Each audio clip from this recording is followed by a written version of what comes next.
It may be unfair, but what happens in a few days, sometimes even a single day, can change the course of a whole lifetime.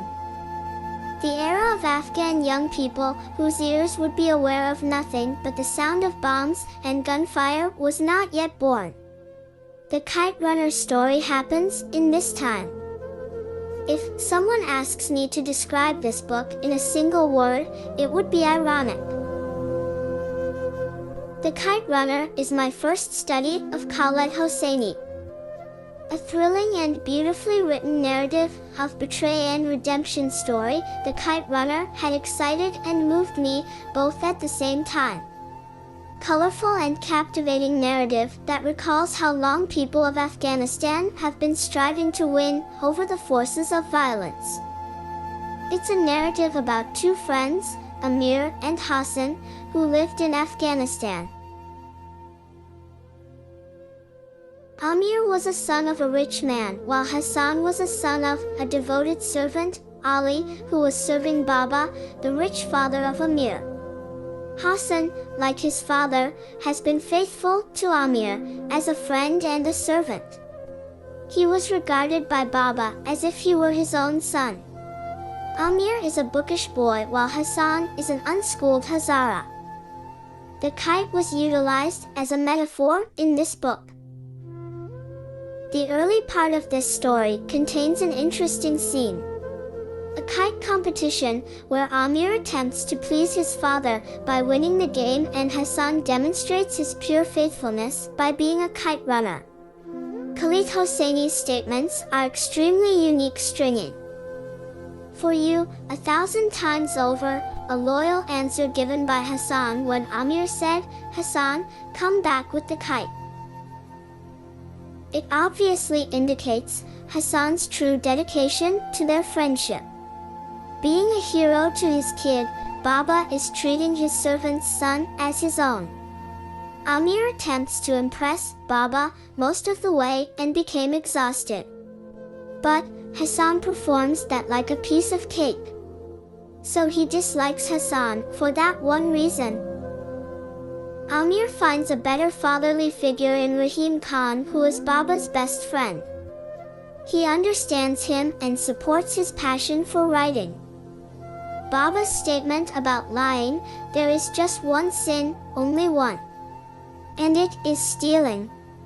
There is no conduct more miserable than stealing," become an irony in the latter half of the novel. Hassan, being a Hazara, a minority community, is experiencing racial discrimination by his fellow rich youngsters. Amir was exceedingly wicked and greedy, abandoning his own faithful friend by being a mute witness, while Hassan was attacked by one of the rich neighbor boys, Asif.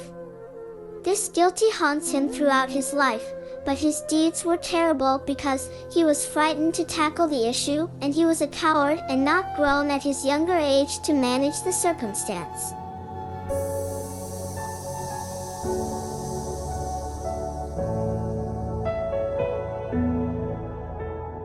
As Amir cannot live with his frightening recollections, he made a scene and blamed Hassan for stealing some money and watch. The circumstances forced Hassan and his father to leave the house. Followed by a number of sad events, such as Russian invasion and change of leadership in Afghanistan, led Amir and Baba to leave the nation after a lengthy battle. Amir, with his father and his terrible memories, reached America for his new life. Now Amir has grown up and attempts to live together with his haunting recollections of his close friend, Hassan. He started exploring his life destiny, finding a writer in him and persuades his career in that. Later he met his genuine love, Soraya, and married her. Later, Baba dies due to cancer. Baba had always been a good parent. Amir always respected his father's bravery. 15 years later, one beautiful day, he got a call from Pakistan, from his father's friend, Rahim Khan.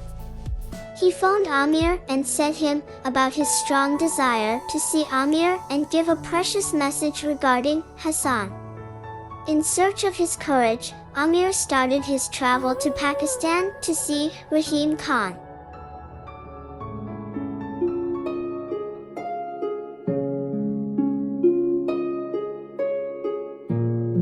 Amir trusted in Rahim Khan's comments, "There is a way to be start again."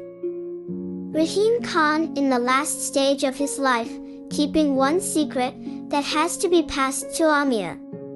The secret is his father's lie of life. Hassan is an illegitimate child of Baba. So Hassan and Amir are half-brothers. After Amir and Baba departed to America, Rahim Khan stayed with Hassan's family. Hassan was blessed with a child named Surab.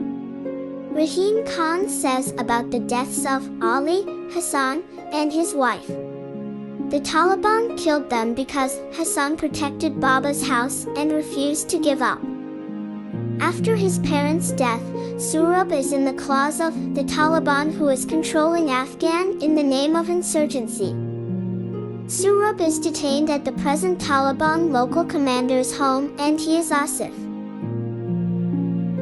Rahim Khan requested Amir to fetch back Surab from Afghan. Amir considered this as his responsibility to bring back Surab. As a search for his strength, Amir undertaken this assignment and entered Afghan from Pakistan to bring back his brother's son. Amir begins his journey in a cab with an Afghan driver named Farid. Afghan was turned upside down, with extremists everywhere. Amir understood there is no space for calm. After a lengthy battle, Amir found Surab in Asif's place. Surab was manhandled by Asif. Amir knew that this time he should not be a mute spectator, and Amir bounced back at Asif. Amir struggled to survive the battle, as Asif is strong and highly trained. Somehow, Amir won the battle against Asif, and both escaped to America. Surab is not readily equipped to adjust to America. Amir tried his best. One day, to break the ice, Amir brought Surab to a kite festival and handed a kite to him. Surab paused and gently plucked the string, like a butterfly from a cocoon. Amir assisted him with the tricks he learned from Baba to cut the opponent kite. This time the Kite Runner is Amir for Surab. For him, the 1,000 times started. I have never traveled to Afghanistan before. I assume very few of us have. But this book creates such a clear image of life in Kabul during the early 70s that I feel as if I had some type of first-hand experience. I am not suggesting that is an exact representation of the real Kabul during the time. Simply that the visual and the imagined mood feels extremely genuine.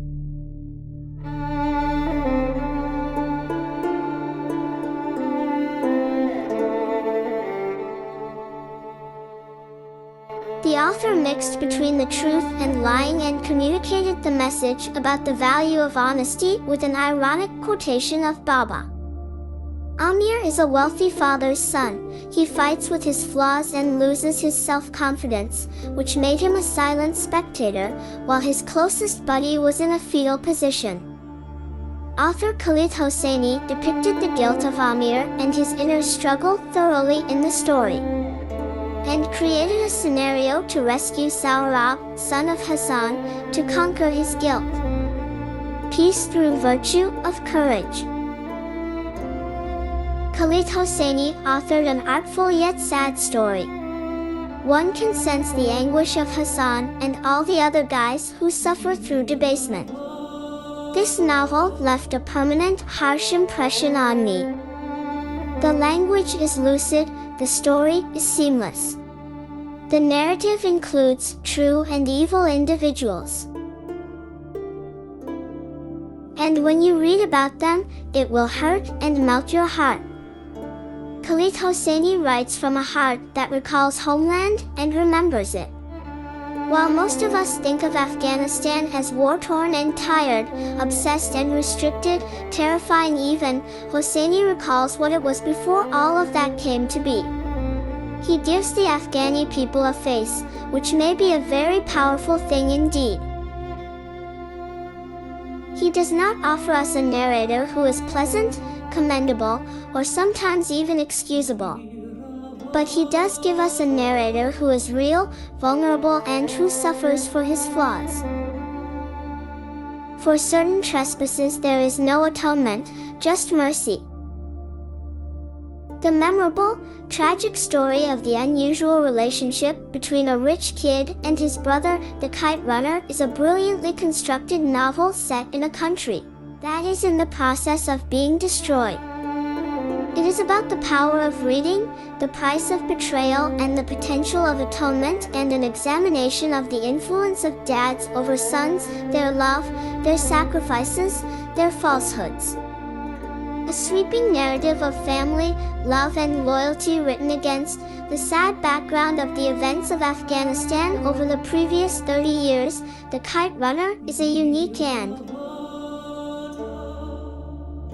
compelling novel that has become a cherished, one-of-a-kind classic.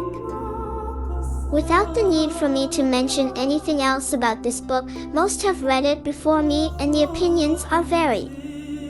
What I will say is that it is an essential, sincere piece of art, and I believe it will be prompting readers to restock boxes of tissues long into the future.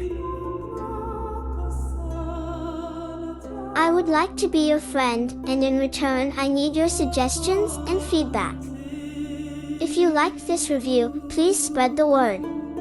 If you don't like it, share it with us in comments section. Ciao, ciao, brown cow.